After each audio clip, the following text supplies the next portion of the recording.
Hello, my name's Marceline Russell, and like a lot of people, I found myself caring for my mum, who was diagnosed with dementia, and I think it was about 3 years ago.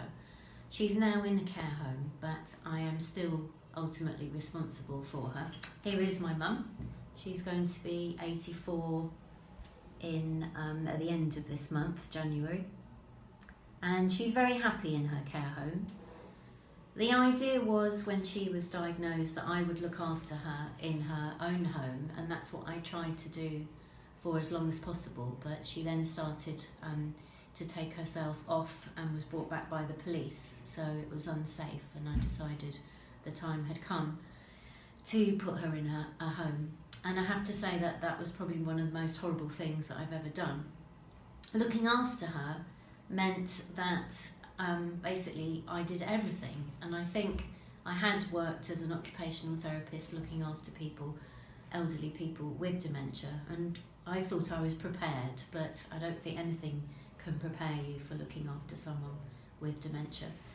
It's the unpredictability of the disease, of how something that works one day might not work the next day, something that works 1 hour might not work in the next hour. So yes, it's been tough, and at first I thought I could do it all on my own, but my advice would be to anyone would be to get advice, seek help, ask other people who care what they do, and that will provide you with answers.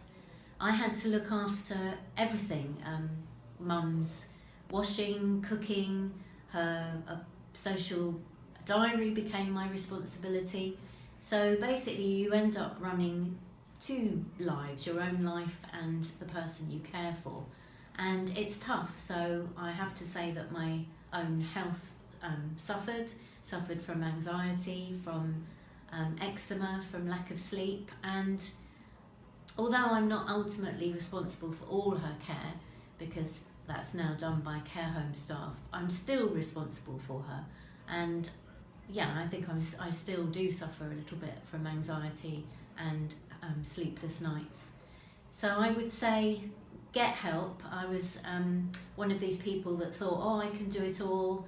And because of being a healthcare professional, I think I also suffered from thinking, oh, well, you know, I've done it before, I know how to deal with things. But my advice would be to take all the help you can get. If you can get respite, that's a real lifesaver when you are caring.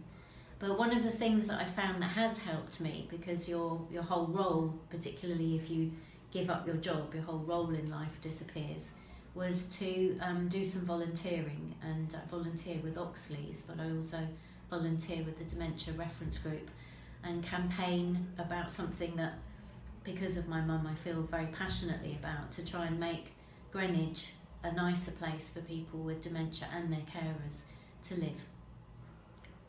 There you go, dried up.